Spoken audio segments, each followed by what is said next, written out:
سا طریقہ ہے؟ ماں بہنوں 2 بج چکے ہیں، سحری کا وقت ہو گیا ہے، اب اٹھ کے سحری پکاؤ۔ پھر 15 منٹ کے بعد سحری کھانے میں 1 گھنٹہ 45 منٹ اور رہ گیا۔ ابے تیرے باپ کا کیا ہے بیٹا نالائق؟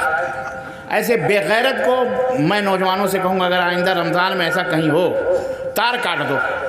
اور کوئی سوال؟ رمضان کے مہینے میں سحر کے وقت کھانا کھانے کے لیے مسجد کے مائک سے اٹھایا جاتا ہے، اللہ آپ کو جزائے خیر۔ پکانے کے لیے مسجد ارے اللہ آپ کو جنت میں بلا حساب و کتاب لے جائے۔ بہت اچھا سوال کیا۔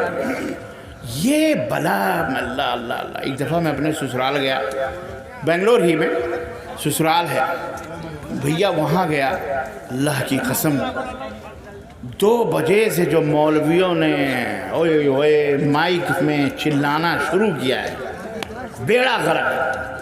ادھر سے سارے مائک کھلے ہیں۔ اللہ سے ڈرو مولویوں، مؤذنوں، ذمہ داروں، اللہ سے ڈرو، اللہ سے ڈرو۔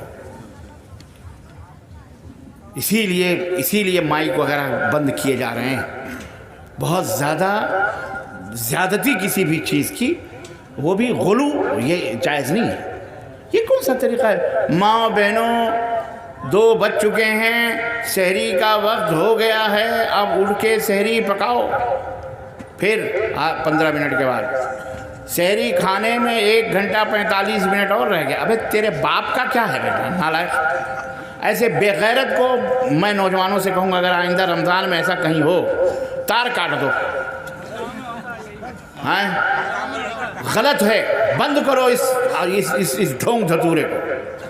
سب کے گھروں میں الحمدللہ موبائل ہیں، سب کے پاس گھڑیاں ہیں، تمہیں کوئی حق پہنچتا نہیں ہے اس طرح کی حرکتیں کرنے کا۔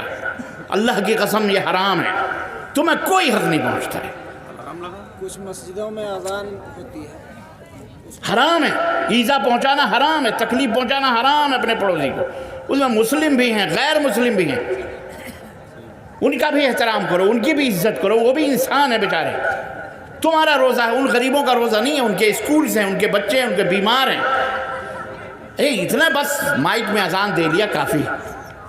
زیادہ سے زیادہ تم 1:30 بجے اگر تمہیں زیادہ ہی کچھ ہوتا ہے تو اذان دے دو، تاکہ یا 2 بجے کی سحری کا وقت ہو گیا ہے، یہ سنت ہے، بس اذان دے دو، اور پھر ختم جب ہو سحری تو اذان دے دو۔ بس اب سحری میں 5 منٹ باقی رہ گیا ہے، جلدی جلدی سحری کر لیجئے، نہیں تو سحری کا ٹائم ختم ہو جائے گا۔